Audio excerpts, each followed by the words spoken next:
Hey guys, welcome back to Style with Substance and welcome to today's video, which is a relationship Q&A.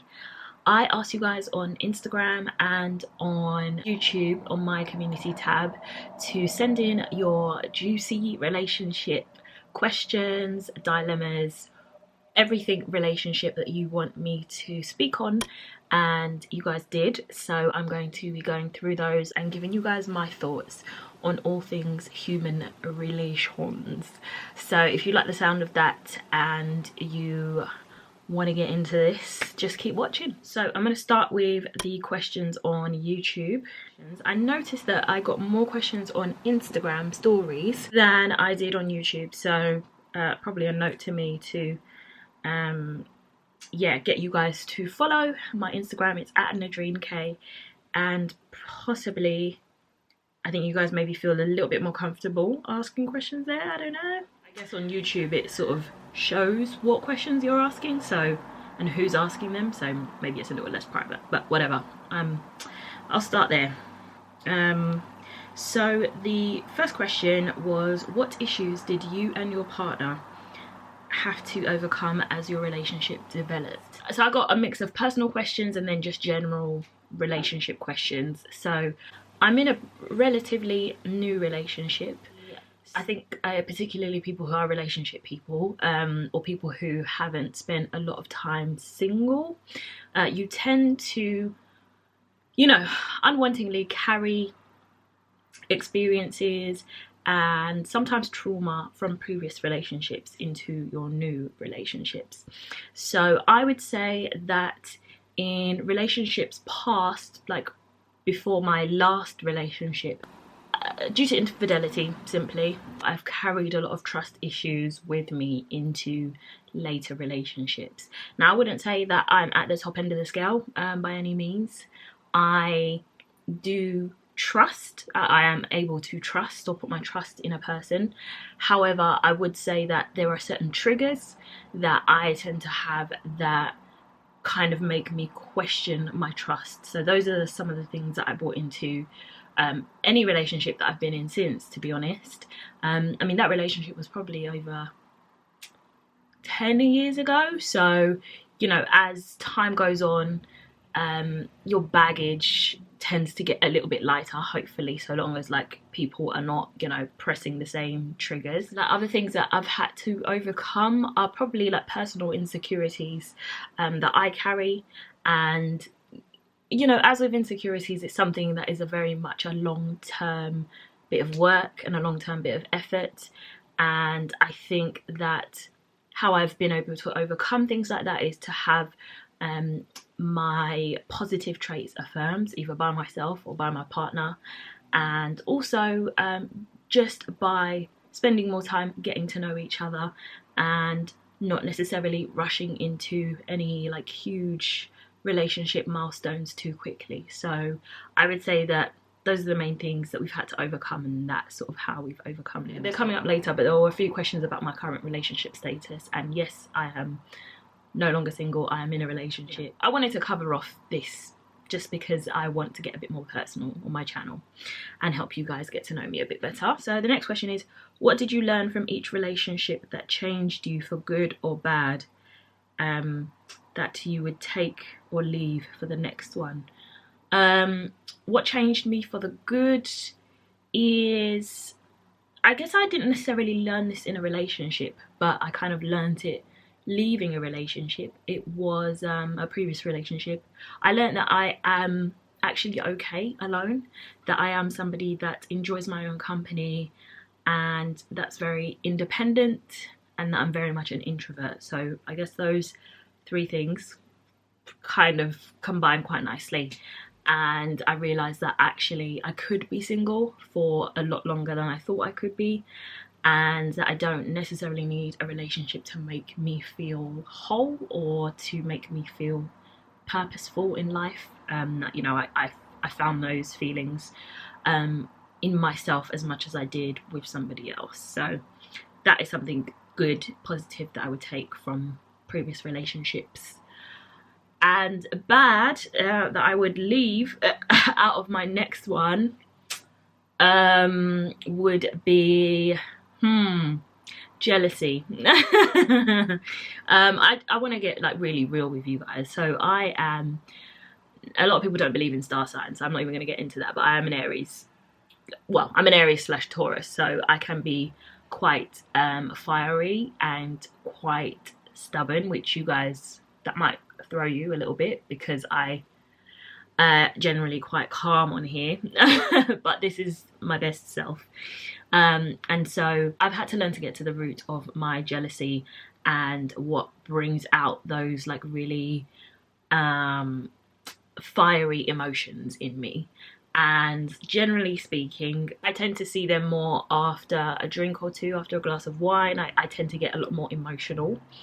And I would also say that then uncovers or brings up anything that I've been harboring inside of me. So I guess what I do to combat that is to try and speak and communicate about anything that might be bothering me before I hit the vino, and just let it all out that way. So yeah, jealousy is something that I've had to work on, just because I think it's not a reflection of the other person, it is just a reflection of my personal insecurities. So yeah, that's been a tough one. And gosh, I didn't even think I'd be talking about it today. But yeah, I think trusting in people and also picking your partner, like picking the right partner, and not picking somebody who's going to trigger that within you or push your buttons in that way, is been key for me.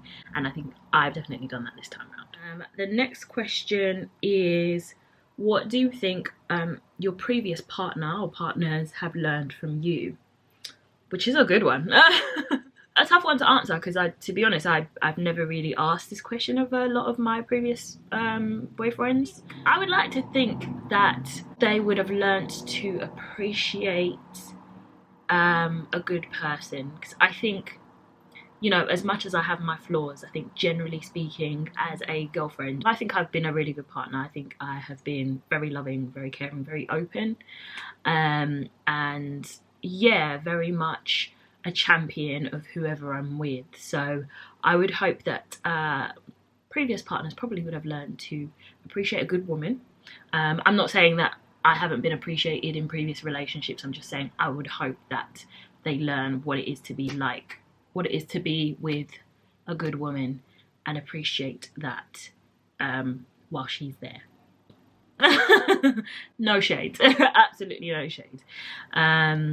And as I always say in relationships, there are always two sides to every story, and then there's the truth. So my truth and, you know, somebody else's truth might be slightly different, completely different, you know.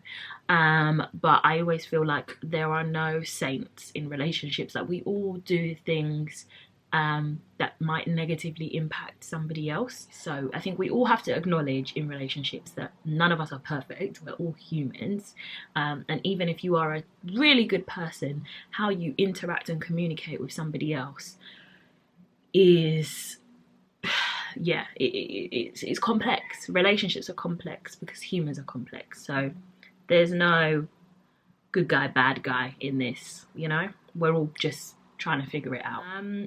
I have never been closed off to dating people of other races. I find black men the most attractive, but that doesn't necessarily mean that I wouldn't, you know, I think that men of any other race are unattractive. So yeah, I've always been open-minded, but I know what my eyes are drawn to when I walk into a room. Yeah, I would say my partner is very much my type.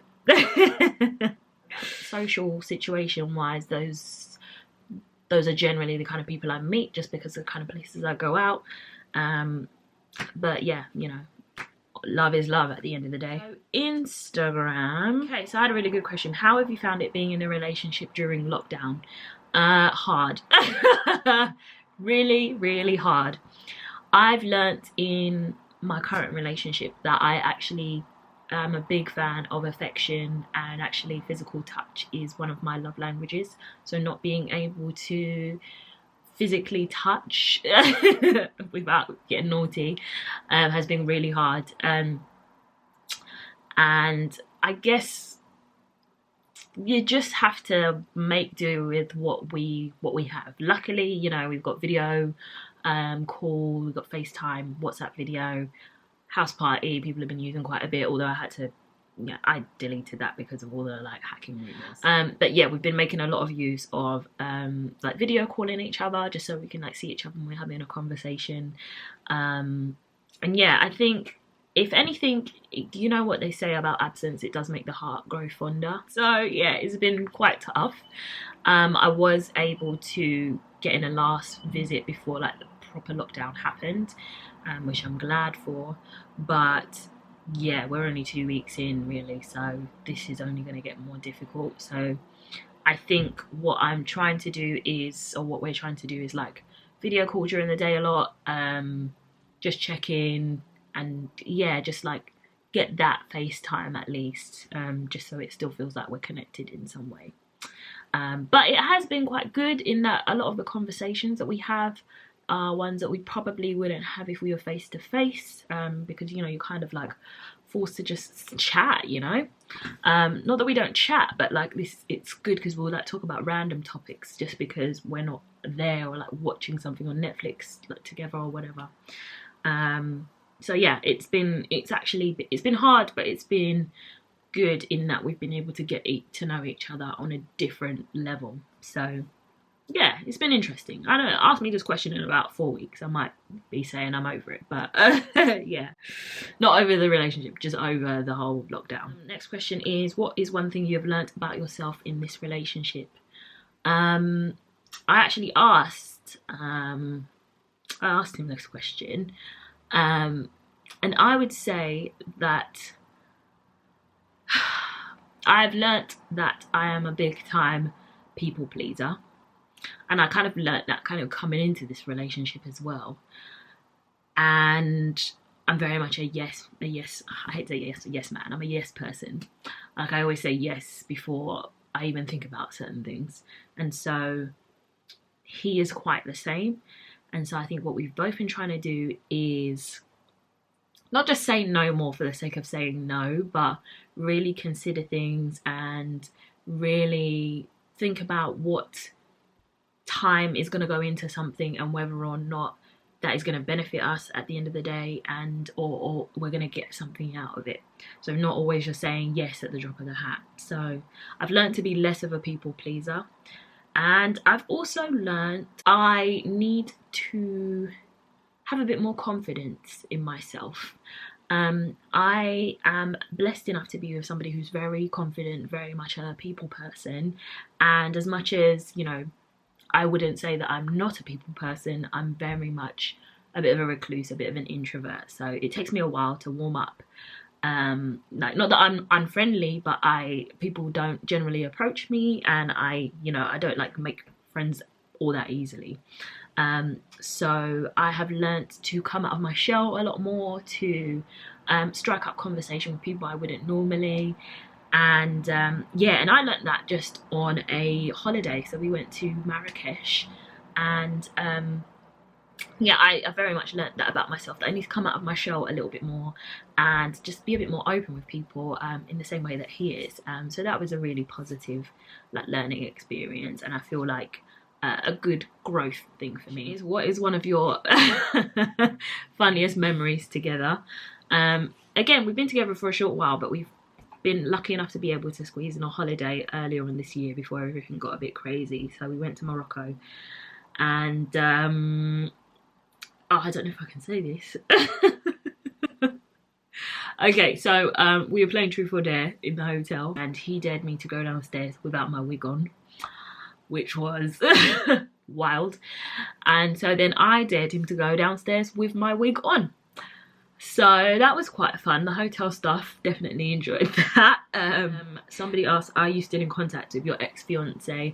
No, I'm not. That is not for any reason in particular, but generally I'm just the kind of person that if like a relationship ends, I generally just leave that where it is, which is in the past. I wish everybody well, like regardless of how things ended in any of my previous relationships, bad or good, I don't wish anybody any ill will, but I just don't see the need to keep in contact. I'm not somebody like who keeps a lot of friends anyway, and generally speaking, my relationships don't start as friendships.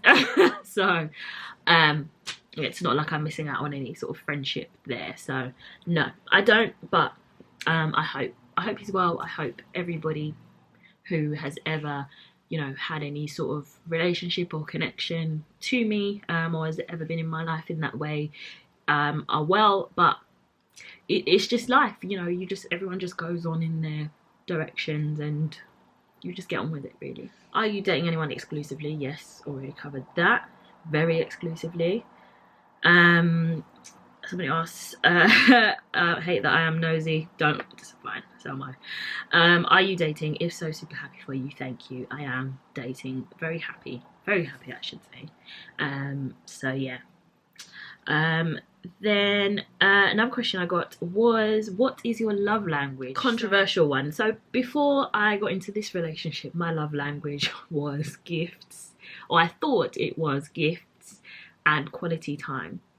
I have since discovered that gifts are not my love language. While I do love gifts, I don't think that's my primary love language. So the top ones were still quality time, and for me quality time is about having a good chat, a good conversation, covering off a topic, talking about our views and stuff. That's really quality time for me. Or talking about our feelings, or where we've come in our like where we are in our relationship. Like, I love all that kind of stuff.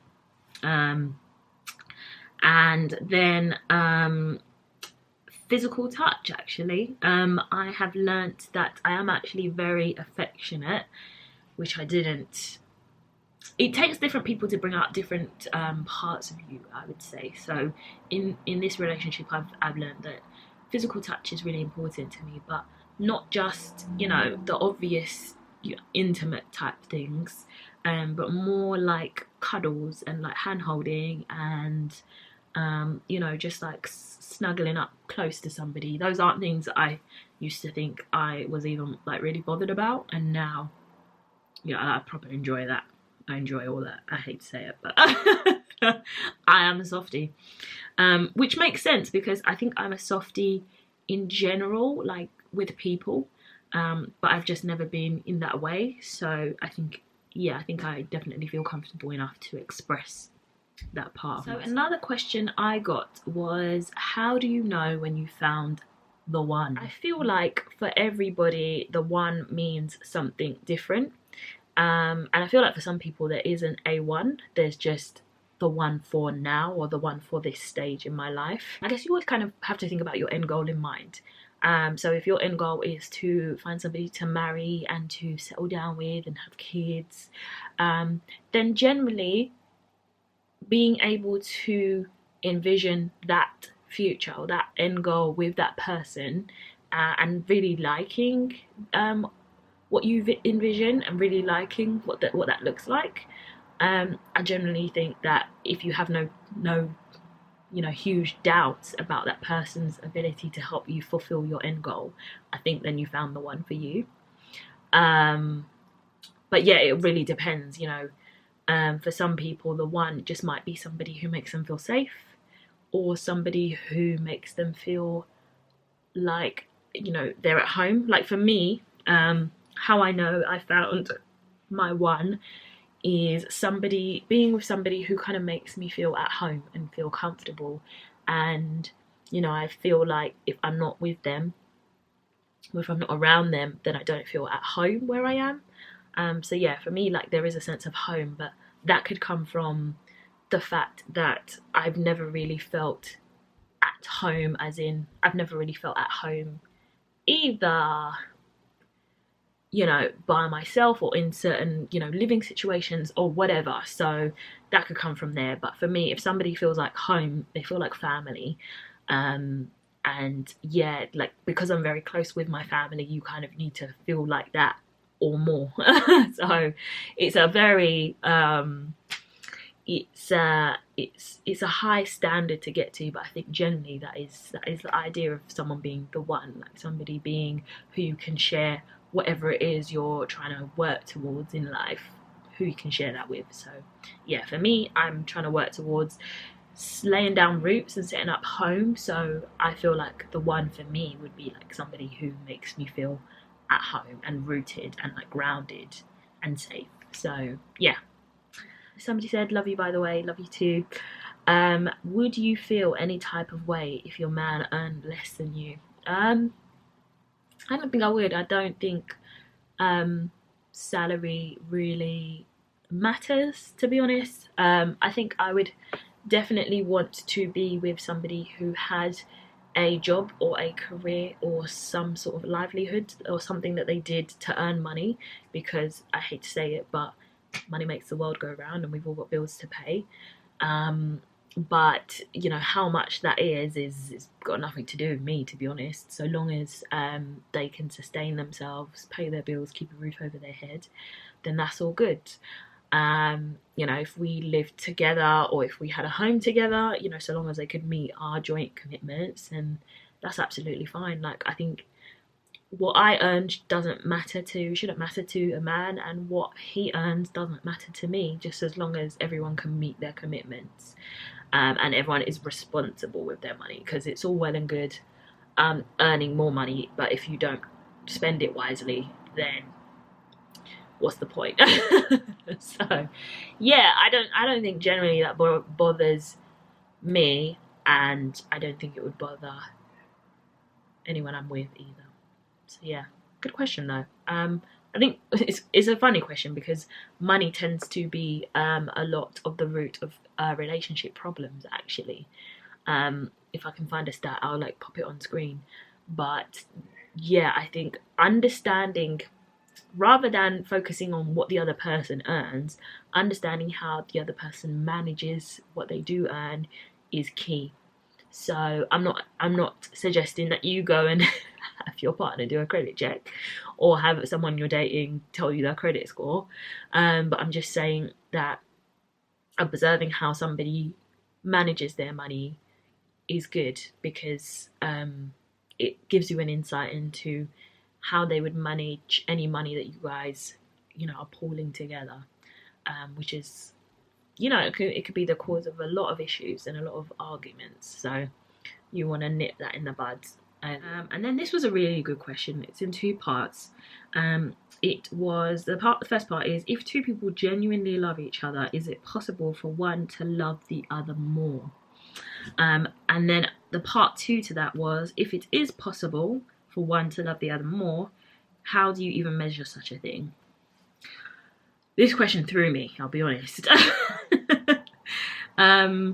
I think it is possible, as I was saying, for one person to feel like they love the other person more, and equally it's possible for one person to feel like the other person loves them more. Love is something that is almost impossible to measure, because we all, you know, love in different ways, or we show our love in different ways. So, you know, one person might show their love through affection, or through little random acts of kindness, and another person might show their love through wanting to spend time with somebody, or buying them, you know, really thoughtful presents or whatever, you know, love languages basically.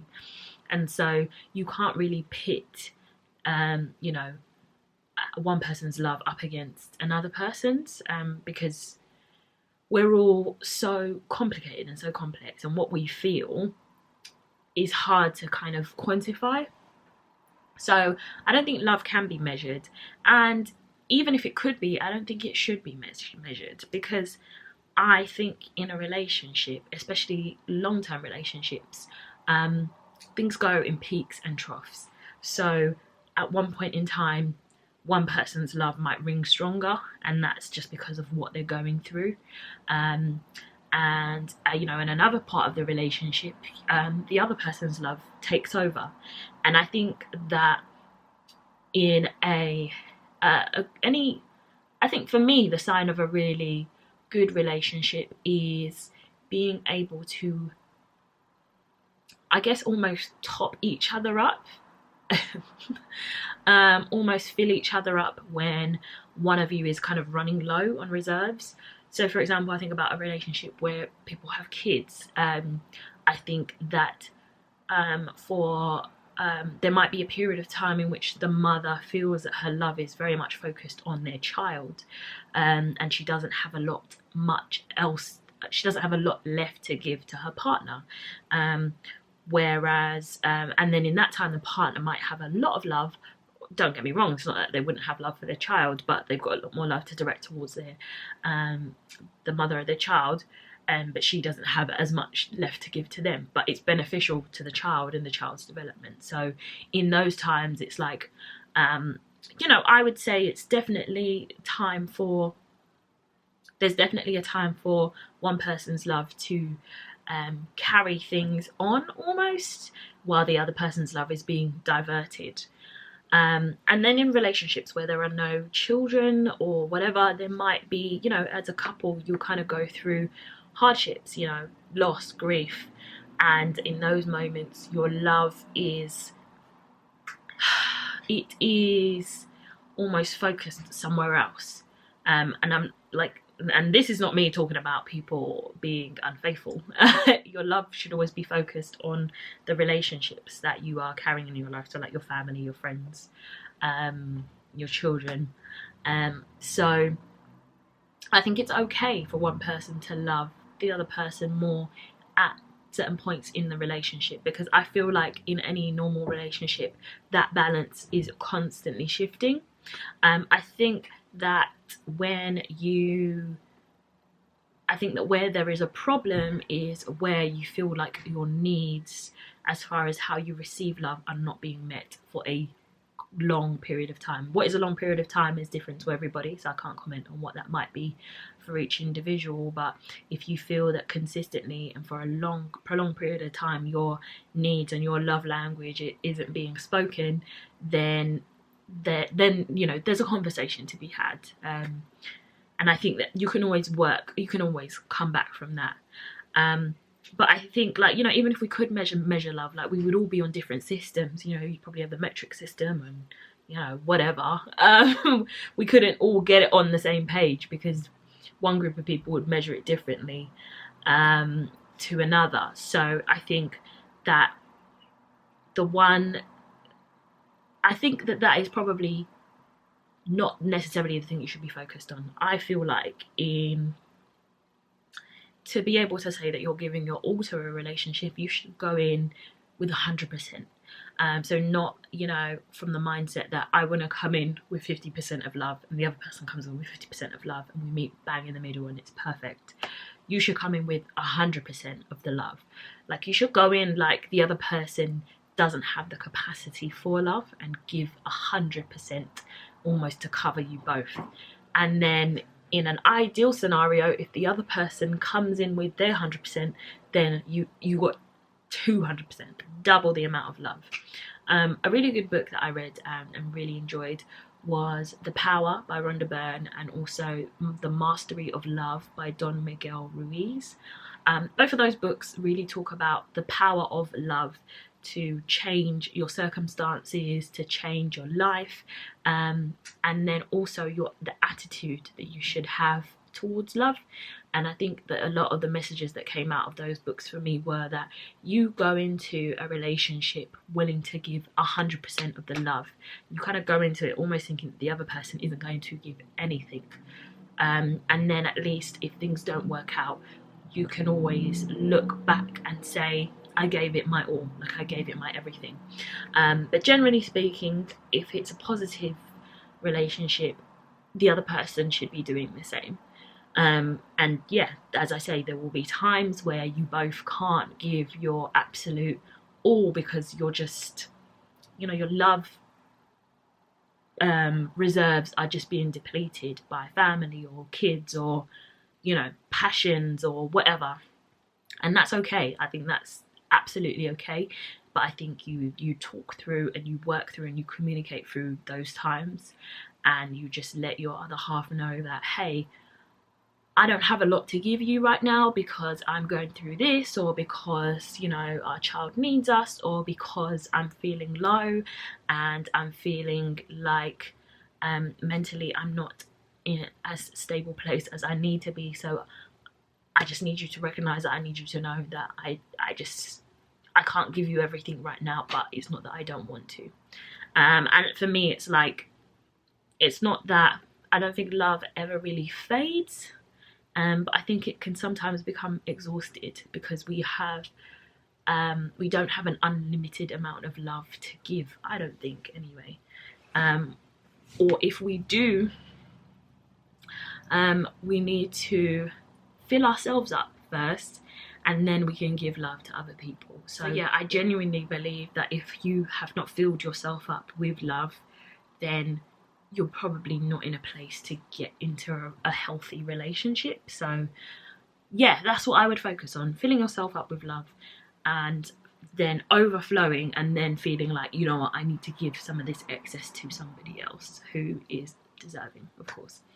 So yeah, that was a really good question, and I'm going to end the video on that note. Thank you guys so much for watching and for submitting your questions.